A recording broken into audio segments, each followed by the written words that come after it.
What's going on, everyone? Welcome back to another week of Living with Will. This week's episode is incredibly informative, inspirational, and damn right entertaining, if I do say so myself. Gareth Emery is not only an incredible musician, but he's an incredible man. Our conversation ranged for so many different amazing things. I mean, if you're looking to be inspired as an artist, if you're looking for information on how to get to the next level in your career, or if you're just listening for some plain old amazing conversation, this is the episode for you. The dude is just a fucking absolute pleasure to talk to. He's an outrageously talented musician. His concerts, his music, his presence, it's just amazing. I mean, there's really no other way for me to put it. This interview is incredible. It's a testament to who he is as a man outside of just the music. I mean, the knowledge that he shares, it's inspiring, it's informative, and it's one of my favorite episodes I've ever done on here. So I want to say, if you're liking the podcast, please like, comment, and subscribe. It'll help me get to the next level. If you see I'm wearing the amazing art of Indigo, you can get yours at livingwithwill.org. But regardless of all that, sit back, relax, and enjoy one of the greatest episodes I've ever had the pleasure of recording. Gareth Emery not only is an incredible musician, but he's breaking into the NFT space like an absolute legend.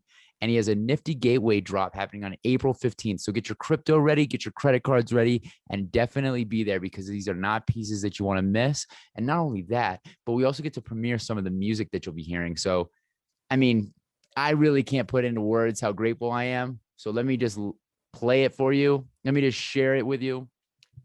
Let me just stop talking right now and let you experience it for yourself. Welcome back to another week of Living with Will.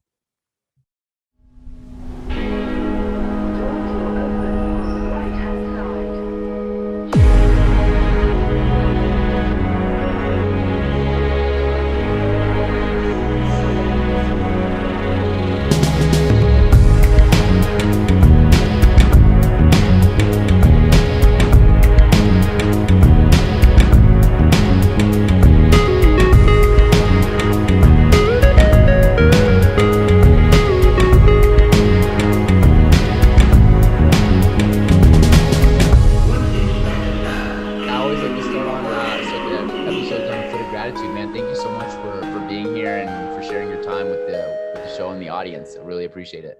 Absolute pleasure, man. No, I enjoyed our chats on Clubhouse, so I figured let's do a more long form one.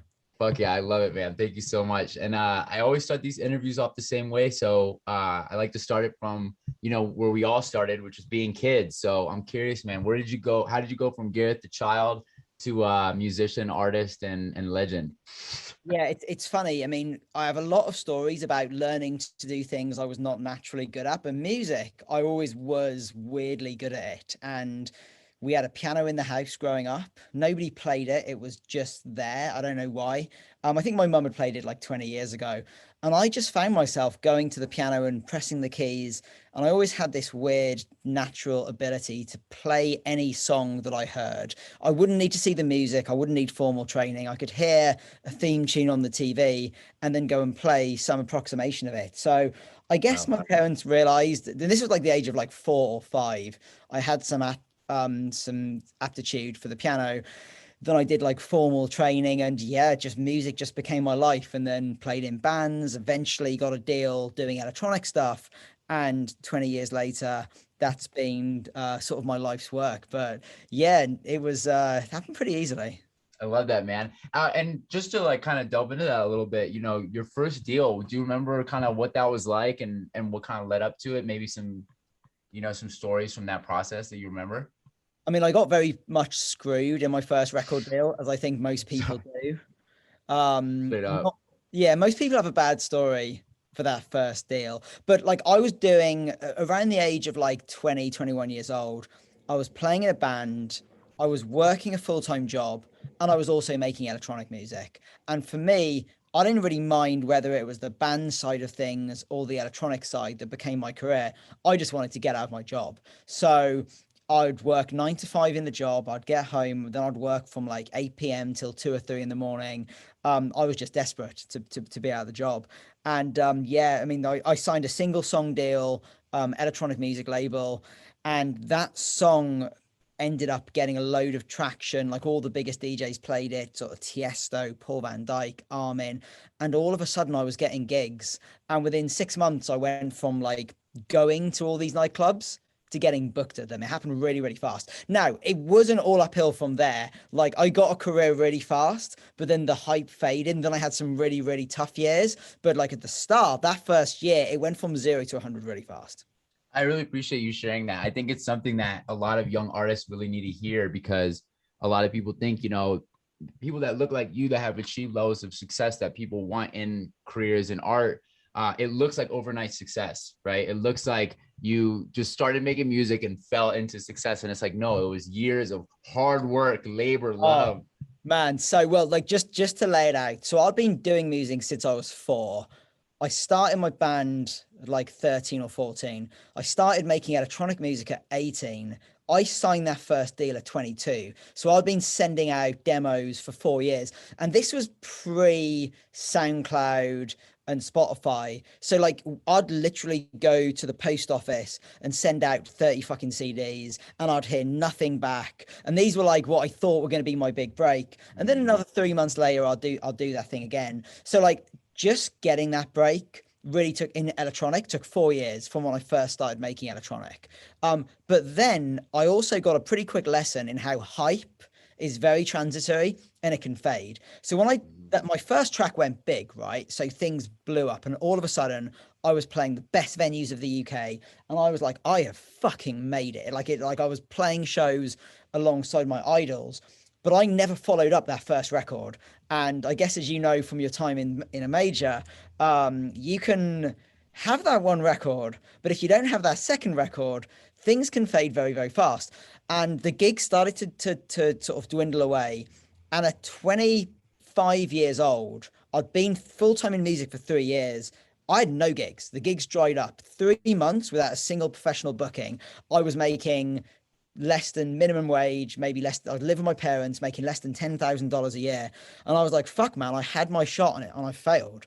And I managed to turn it around over the next few years and it worked out eventually. But I really was at the precipice. I was applying for jobs at 25 years old. Wow. And I mean, I'm really grateful for you sharing that, because I really do believe people need to hear stories like that. And to that note, what is some advice that you'd give to an artist who's either, the hype is dwindling, or to an artist who hasn't even gotten to that point? What would some advice be that you give to them? I think when you find the hype is dwindling, the hard thing is to notice that it's happening. And it's probably something that other people will notice is happening to you before you notice it for yourself. Because often you're caught up in the buzz and you don't really notice like your records are getting less streams or your shows are getting a bit less quiet. And often we get caught up in our own egos. We're riding the wave. And then you get some mega fucking wake up call where your label drops you or something. And then you're like, oh, fuck. And everyone goes, yeah, for a few years, you've been on the down. I guess like my only less, like, firstly, like, enjoy that fucking hype when you have it. Appreciate it doesn't last forever. Maximize it when you've got it. But remember, there will be tough times ahead. There always are. That's music industry. That's life. And also just know there's always a way back. There's never been a better time to reinvent yourself. And I've reinvented myself numerous times. And for longevity in music, you have to reinvent yourself. There's just no other way of doing it, really. So it's never hopeless. But yeah, just if you got the hype right now, fucking enjoy it. And yeah. That's amazing. And in the spirit of like innovation and adapting, I have 2 questions that are involving adapting. The first one would be, this melange or this like amalgamation that you've made of music and lasers. When did that start? Yeah, so that was about 5 years ago. I hired a tour manager. And like, for those people not in the music industry, a tour manager is the guy that comes on tour and he does the sound check and sets up the venue and makes sure I get out of bed for my flights and all that stuff. Right. And this tour manager, a very talented guy called Anthony Garcia, and his hobby was lasers.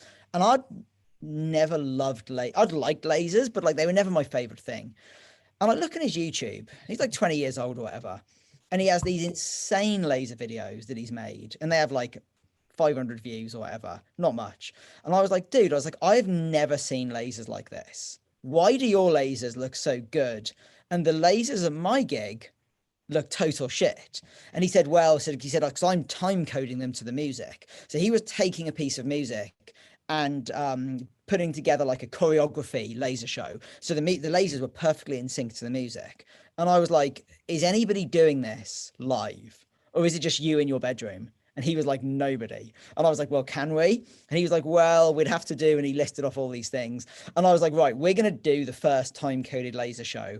So I booked a venue, Terminal 5 in New York. It's a great venue. It's about like 2,700 people. So it's big, but not like scary big. We called it Laserface. We announced it. The first show sold out. And that show then evolved. And we just aimed to make it the most insane fucking laser show that existed in electronic music. It's almost all lasers. We have like almost nothing else. I'm like, this show is, if you don't like lasers, this show is not for you. We have very few screens, very few lights. It's bonkers lasers, but they're completely coordinated to the music. So yeah, we spent the last 5 years pushing the boundaries of how we can make lasers look fucking awesome. And in past years, when we could do shows, it was doing them to 10,000 people at like shows and festivals. And then obviously this year, I've been doing them in like an NFT form. And it's just become a real passion of mine. I love it. And you made that transition so incredibly easy for me. The second thing I was going to ask you about as far as innovation was this NFT and blockchain space. How did you kind of find your way into that? So crypto and blockchain has been a sort of passion of mine since 2013. That's when I bought my first Bitcoin. I just loved, it was never about like the money really. I just loved I guess the fact that it was the opposite to the legacy financial system. Like when I got into it, I just bought a house in LA and the process of getting a mortgage had just been such an epic head fuck. I was like, there must be a better way of handling money than the current financial system. So I was just looking for it. Yeah. So like blockchain, that was my hobby for like years. It very briefly became more than a hobby 2017 2018 when I ran a music streaming platform on the blockchain. There's a partnership with the guys who started CryptoPunks, John Watkinson and Matt Hall, two amazing developers. And I think like that company didn't work out. We were just too early. I think if we'd started it last year, it would have been good timing. So yeah, been into crypto for ages. But after running that company, I was like, I don't want to be a fucking crypto entrepreneur.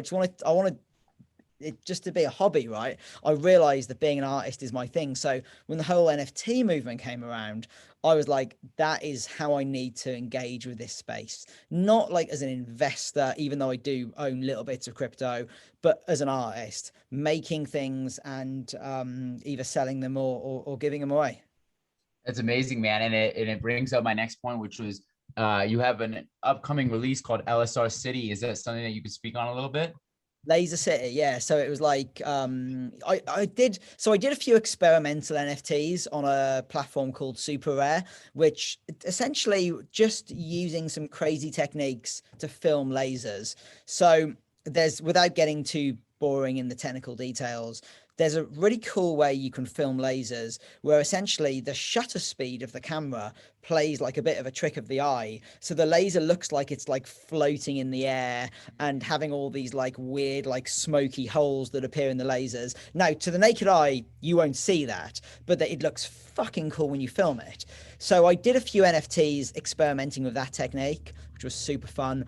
So when we were going to do a drop with Nifty, I was like, right, we're going to film lasers using that technique, but then we're going to basically put them in rotating glass cubes inside these like fucking dystopian type cities. So it was a collaboration with a graphic designer, guy called Ilya from Russia, a company called Photon Lasers who shoot the lasers, kind of a three-way collab. But yeah, man, it was just like, I'd think of a city, I'd write music that gave me that vibe. We'd make a laser show that gave us that vibe, and then we'd place it in a rendering of the actual city. It's been a long fun project. I love it. Yeah, man. I was looking at some of the videos on your Instagram and it's just, I'm so ready for it, man. I can't wait for it to come out. And you said it's on Super Rare. So for people that might not be familiar, Is this something they have to use cryptocurrencies for? Is it something that Oh, they right. Yeah, so the three I've done so far have been on Super Rare, but Laser City is on Nifty. So yeah, so far you had to have Ethereum to buy them, but Nifty do take credit cards.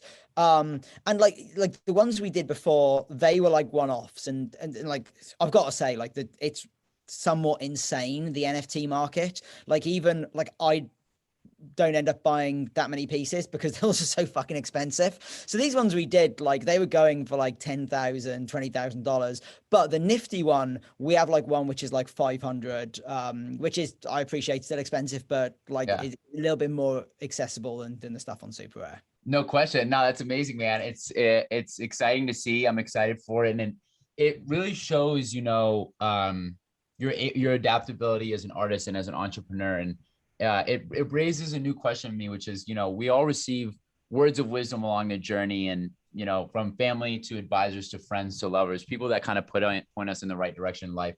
And you've clearly had some amazing people around you because of all the things that you've done in your life. What are some of the words of wisdom that you've been given that kind of help inform you on your journey? This is a good one. And my dad first said it to me, and I didn't take this advice. Often we don't, but it's a good one. He was like, remember, as I started my journey in music, he was like, remember the people on the way up because you will meet them again on the way down. And you never know who you're going to encounter at some other point in your life. And that's been a good, I really do try how, because like in business, you fall out with people now and again. It's the nature of things. And I really try not to burn those bridges. And the amount of times there's been somebody who I've worked with, we've fallen out, and then 2 years or 3 years or 10 years later, our lives come back into contact and we end up working on something again. So I'm very, very careful never to fuck things up permanently, if I can possibly help it. That was one good bit of advice my dad gave me. That's amazing advice. And then in the same spirit of the question, what is some words of wisdom that you have kind of come up with on your own? I know everything we come up with is kind of a amalgamation of other people's words, but what are some kind of things that you would share with people that help you on your journey that you've come up with yourself? I think like enjoying the process is very, very important. It's something a lot of people get out of the habit of doing. And a lot of us get into making music or art because we enjoy the process of making it. But then what happens is once we become successful and we suddenly find we have managers and agents and gigs and money and interviews, and all of a sudden we become obsessed with all of these things and we forget the reason we got into it in the first place, which was us holding a paintbrush or a guitar or making music. And I've really tried over the past sort of 3 or 4 years to just re-engage with the process and give less of a shit about the result. And even now, I get up. This is going to sound fucking crazy, but it works for me. My cell phone, when I go to bed each night, goes in this locking box with a timer. And that timer locks the phone in usually for about 12 hours. So if I go to bed at midnight, I'm not going to have that phone and Instagram and WhatsApp and Twitter until midday the next day. So for those first 4 or 5 hours, I'm in the studio, no distractions. I'm creating. It might be writing lyrics on my typewriter. It might be producing a song. It doesn't matter. But I just really like, I try and have some time when I'm just away from the world, just making fucking art. And I think if you don't do that, it's a really joyous part of your day. We have we have enough time to be engaged in this crazy, crazy world. Having some quiet time is so undervalued. Great book on this subject by a guy called Cal Newport called Deep Work. Changed my life as a creative. So that's one. I'm definitely running this back for myself to get that book. So everybody who's listening right now, definitely will have that in the description. That's amazing. I'm excited for that book, and what amazing advice, man. Like taking time to like do the art. And did I hear you say that you write lyrics on a typewriter?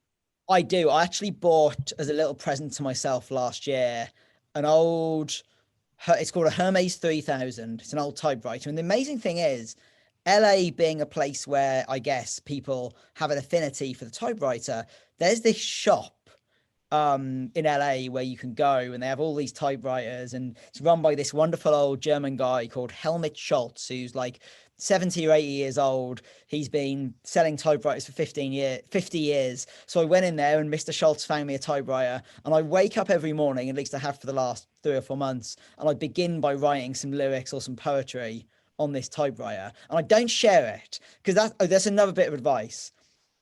It's nice when you don't monetize every bit of your work, to have one little thing. You don't sell it, you don't post it, you do nothing. You can fucking screw up and throw it in the bin if you want, but to have one bit of your work that you keep for yourself is quite a beautiful thing. And I didn't have that for a long time.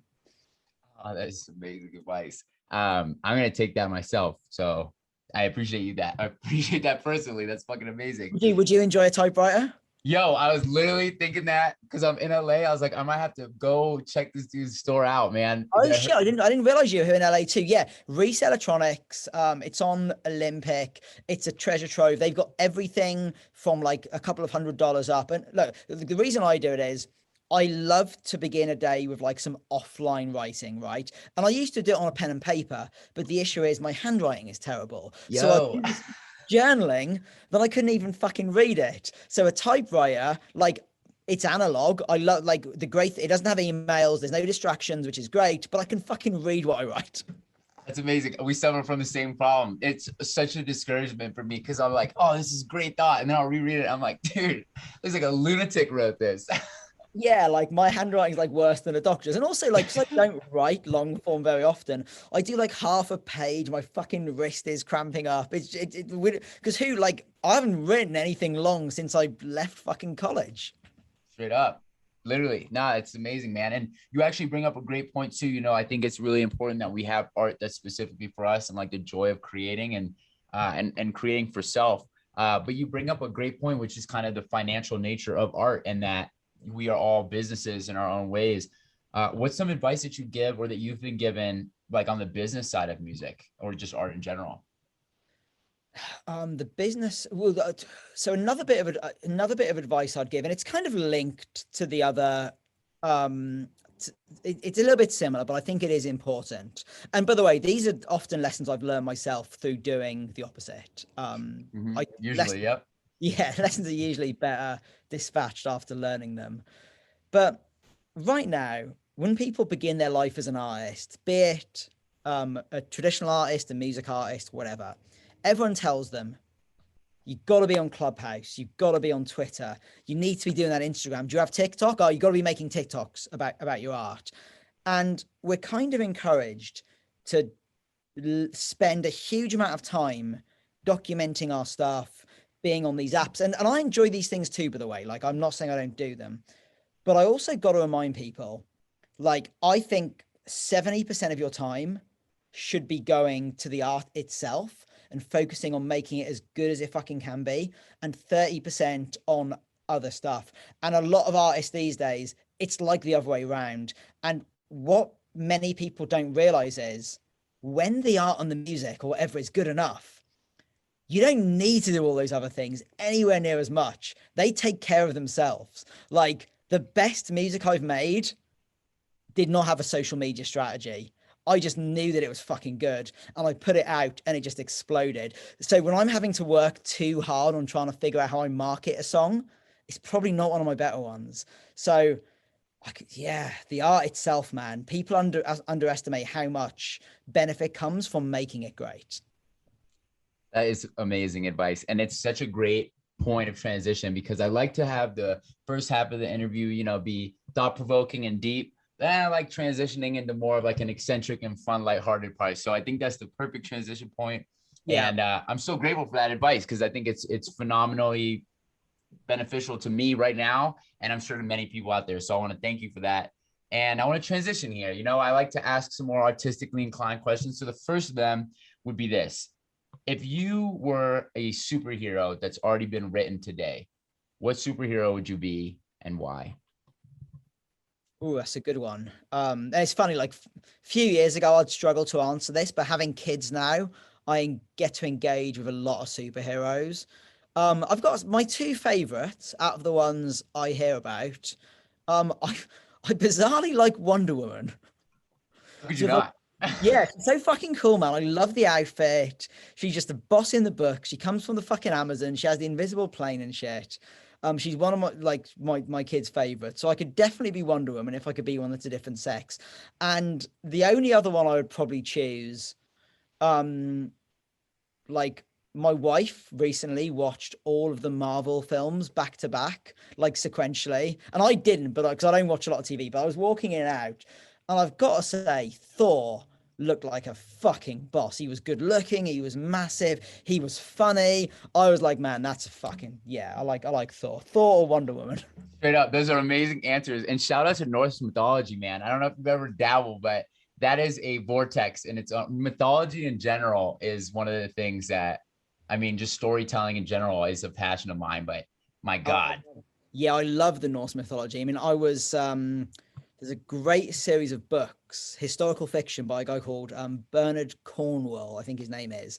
And it's about like the Vikings in England 1500 years ago. So like I learned a bit about like Valhalla, and like there's some crazy shit in there, like the fact that like they had to die with like holding their sword, or they thought they wouldn't get to go to Valhalla. Like it's pretty crazy shit. yo, that's what I love about like warrior culture, man. They all had these really beautiful, like beautifully metaphoric practices, man. Like samurai would put incense in their helmets so that if they got beheaded, that their murderer would have like a pleasant experience. Like that kind of stuff to me is like, man, I can't get enough of it. And I actually heard recently, just like briefly on this mythology note, that the Lord of the Rings trilogy was written as a mythology for Britain because there was none really. So yeah, he was kind of like, let me just make this mythology for my people, which I fucking love.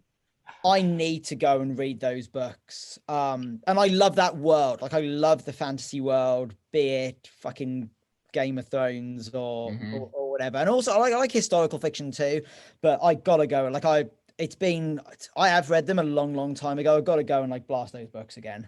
Right. I was just talking about it with someone the other day, and when I found that out, I was like, well, I know what I'm reading next, because that is like, oh man, I can't get enough. But on this note, you gave us the heroes that you'd be that have been written, and I think Wonder Woman and Thor are amazing. But if you now were the creator, what would your superpowers be? And it can be any. And what would your superhero name be? My superhero name. So like I was a very creative kid, right? And I've never told anybody this in an interview, but it feels like an apt time. When I was a kid, I invented my own superhero called Ice Invader. And I'm like I shit you not, and I fucking wrote shit down. I had all these fucking stories and stuff. Like I was like obsessed. And I don't even recall what Ice Invader's superpowers were. I just remember that I had invented him, and I had all these, and I was like fucking obsessed. And like my parents were just like, I don't know, it was a different era, and they were a bit like, what the fuck are you doing all this stupid Ice Invader shit? Like, like get in the real world. Because like I'd literally be sitting in school, age like 10, and I'm ignoring everything my teacher said because I'm imagining some fucking Ice Invader story. So they kind of beat it out of me a little bit. And then I got into music, and that was the end of him. But that is my superhero. He's back from bringing back from the past. But I will say, like, so when my own kids invent their own superheroes, I do the other way. I'm like, yeah, I love that. Like, tell me more, tell me the stories. Because who knows, right? They might end up making it into a fucking book or a TV show. And I want to encourage that outlet. I love that so much. And I also want to say to any of the graphic novelists or the cartoonists who watch us, please send sketches of the Ice Invader. We need that. We need to see that comic come to reality. I love that. And the point about parenting is so beautiful, man. Like I heard this in an interview as well. Um, this guy was like, he was really grappling with the fact that he had seen his son doing something that he was like, oh, I don't know if you should be doing that. And then he saw that he had kind of nipped the bud just Yeah, by right. And so like I love that you encourage that, because you're right. Like you want that tree to grow. And I think yeah. that's an amazing point. Not you actually bring up an amazing question to me, which is, how has parenthood informed your art? I mean, kids give you a great example of how to be present in the moment when they're coloring in or or painting or making something out of blocks. They're not doing other stuff. They're focused on it, and it gets all their attention. And it really makes you as an artist want to get back that childlike enjoyment, which is what we all had when we all started. You know, my kids are not thinking, oh, like how many Spotify streams is this going to get or whatever. And so yeah, just seeing that example up close has made me more playful in structuring my own art. But yeah, like I mean, like in terms of like encouraging them, we all make mistakes parenting. It's certainly not an easy job, and I'm sure like my parents did a great job, and I'll definitely make mistakes that my kids will no doubt probably talk on an interview about in like 20 or 30 years time. But I will say, when it comes to encouraging art and letting them keep open, that's something I think we've done pretty well. I love that. And yeah, they'll be on the Living with Will podcast 20 Yeah, years from now. exactly. That's amazing, man. And you know, on the note of like encouraging art and just life, one of the great arts that I feel like is underrepresented is the culinary arts. And, you know, just the fact that food is the universal language. So my next series of questions are food related, man. If you had to choose a sauce, a favorite sauce, what do you think you'd choose? I mean, I fucking love food. It's honestly one of my biggest pleasures in life. Look, if it's I've got to say, as a foodie, that's a very difficult question. Yeah. But I'll try and answer. I'll give Like, you top three. yeah, you got like if it's like number one sauce, like I'm marooned on a desert island and I can only have one, it's got to be tomato ketchup, unfortunately. It's the first sauce I enjoyed, and I'm gonna stay loyal to it. Love it. Number two, I'm gonna go with sriracha. Huge. Yeah, been a long obsession of mine. And I've watched it grow from obscure sort of Thai hot sauce to the global brand it is. When I was first having sriracha, I had to bring it back from Canada where I'd buy it from like the Asian supermarkets. And I brought it back to the UK and I said, you have to try this stuff. It's fucking insane. And now you can buy it in the UK, but like, yeah, sriracha, that's number two. And number three, I'd have to be saying like a barbecue. Like there's a lot of good barbecue sauces out there, like a fucking Sweet Baby Ray's or something. They're too fucking carby, right? To like for me to be like number one. Love barbecue. A nice chef-made mayonnaise would be good without all those like horrible oils you get in the commercial stuff. But I could go like if my wife was watching, she would laugh because she tears me apart for how much I love sauce. I Like love that. if I get a steak, I'm getting béarnaise and peppercorn. Like Oh, damn. You just shut it down on Living with Will. That's the best answer I've ever heard. And you actually like this next one, and I'll give you another three to choose from because I think one is too limiting. If you were stuck on a desert island with three different types of cuisines from regions around the world, what three regions would you rock on the island? oh yeah. I mean, this isn't necessarily my number one favorite. Sushi would have to be there. It's just versatile. It's light. It's healthy. I never feel like shit after eating it. It doesn't give me a hangover. So we're gonna put sushi in. Thai food. I love a Thai curry. I also I'm a massive fan of Indian food. I love Indian curries, but I'm gonna go with Thai because they're a little bit lighter. The Indian curries, maybe my favorite, but like the next day I get a little bit of a hangover from the Indian food. Thai food is just cleaner, I feel. I always feel better the next day. So I'm gonna go with that. And number three, well, I'm gonna give you two answers, and I'm gonna say if it's a hot desert island, I'm gonna go with Mexican. It's great food for that hot weather. Obviously in LA we have amazing Mexican food here.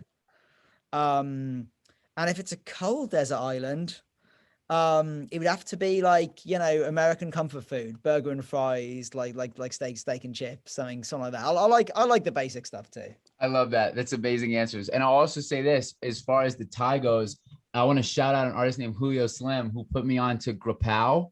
Have you ever had that? No, it's like it's like a stir fry. It's like a really light curry Thai dish. Okay. It's like, oh man, krapao. Some people put it with KRA. Some people do GRA. But yeah, krapao. Like I get the veg. It's like a dish. I don't even know how to describe it, man. Okay, I'm gonna try it the next time I go get Thai food. Yeah.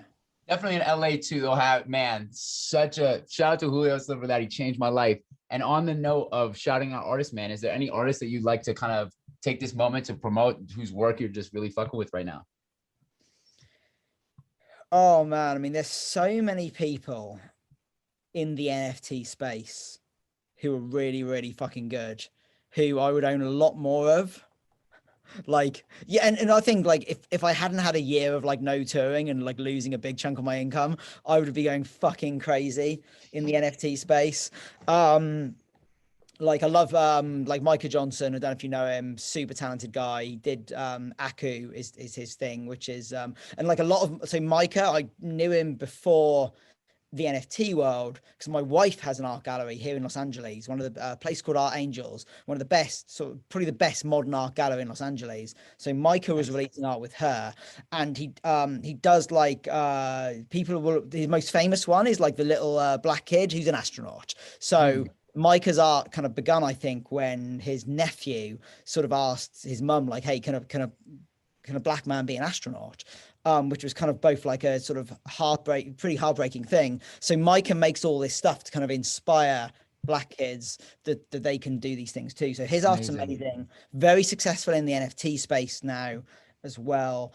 But yeah, I mean, I like a lot of digital stuff as well. I mean, I'm always like I love like Ness graphics. He's a guy who you find a lot of the clubhouse rooms. His stuff is so fucking sick. So I sick. really want to own some Ness pieces, but they sell on fucking Super Rare and they're like $30,000 each.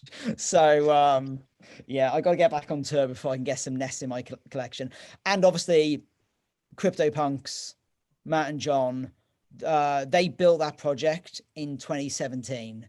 And for most of 2018, 2019, nobody really gave a fuck. And I think it's amazing seeing people that played the long game and are now massively winning. So yeah, I'm gonna shout those guys. That's so sick. And then, man, to your craft, to music, is there anybody that's like, what kind of music do you listen to when you're just chilling? What's some Gareth Emery tunes that you're bumping on a regular basis? Yeah, I listen to a lot of everything. I mean, it depends on the mood. Like I love chill out music, fucking weird stuff like Brian Eno and Kruder and Dorfmeister, like basically like classic trip hop, weed smoking music. Like I'm in LA, so I love hip hop. There's something about hip hop music driving through these streets, which just makes a lot of sense. Although I will say, Britain is now coming with some really fucking good hip hop music. And I think, for the first time in my life, at least, there's some like amazing British hip hop, or like you may call it like UK drill, which is what they call the more gangster stuff, which is like competing with the American stuff in terms of quality. Um, and bands, guitar-based music. And that's I'm kind of launching a new kind of collaborative project at some point soon, which is much more band type stuff, kind of like a bit of a tonic. Where my stuff that is like more songwritery that doesn't fit under my own name, where people expect like slamming festival electronica, can live. So yeah, man, it's a lot of different shit I got my hands in. I love that, man. And yeah, I love what you just said about the UK and hip hop, man. Shout out to the hip hop artists coming out of the UK, like Skepta, Slow Tie, Little Sims. Skepta is so good. Like Grease Mode by Skepta is just been a fucking anthem for me. I play it on my way to play soccer. It gets me in the vibe. Man, But yeah. yeah, man, Skepta's fucking great. I love that, dude. And I love, I just, it all ties back in together, man, which is just like, at the end of the day, we're fans of the art. We want to contribute and we want to leave our imprint. But I love talking to artists about art because at the end of the day, we're fans too. That's why we love to create. And I'm so grateful for the answers. I'm so grateful for the opportunity. And, we're coming to the end here. I like to end the last kind of question with a scene. So I'm going to set the setting for you here. So we're sitting on a beautiful private island. It's your private island 33 years from now. It's Yep. attached to my private island by a sky bridge. And there's an absolute rager going on. There's fucking lasers everywhere. We've minted this episode for billions. It's playing on an LCD screen. It's playing off a yacht in the distance, but it's beautiful. It's a hologram. We're watching it. And it's getting to the end of the episode. Everybody's kind of quieting each other down to try to hear what your final thoughts are. And this is it. It's the last question of the episode. And my question is this, man: what would Gareth Emery's final thoughts to the audience be? Um, I guess just gratitude, man. It's the most like I'd be grateful for what you've got. And I don't remember this as often as I should, but it's so fucking powerful. And gratitude and perspective really change everything. And if I'm having a shit day, which we all do, and like and that's the thing, right? You soon learn when you achieve success that like money and a nice fucking house, that doesn't automatically make you fucking happy. In fact, it doesn't really change things that much. You're still the same person. You still have to bring you from the past with you. So when I'm having a shit day, I go and try and remember the really bad times. And like, sure, I didn't get booked for some festival, or sure, like something is, I'm having some issue with my music, but like people I know are healthy. I feel grateful for that. I feel grateful for like my family, like the amazing people I've known in the past. And I sit down and I spend 20 minutes just in that state, just trying to focus on fucking gratitude. And it never fails to turn my mood around. So gratefulness for the present. It's an amazing fucking hack. As good of a sign off as we've ever had, man. I'm so grateful for your time. This was an honor and a pleasure for me. And I'm just excited to see what you do in the space and in your career. And I wish you continued success and happiness in it, man. I love everything you're doing. And I'm just so grateful as well. Thank you so much. No, thanks, Will. It's been an awesome interview. And I hope the people listening get some value from it. They definitely will, man. You got one right here. I fucking learned so much. I'm so grateful, dude. Thank you. Amazing.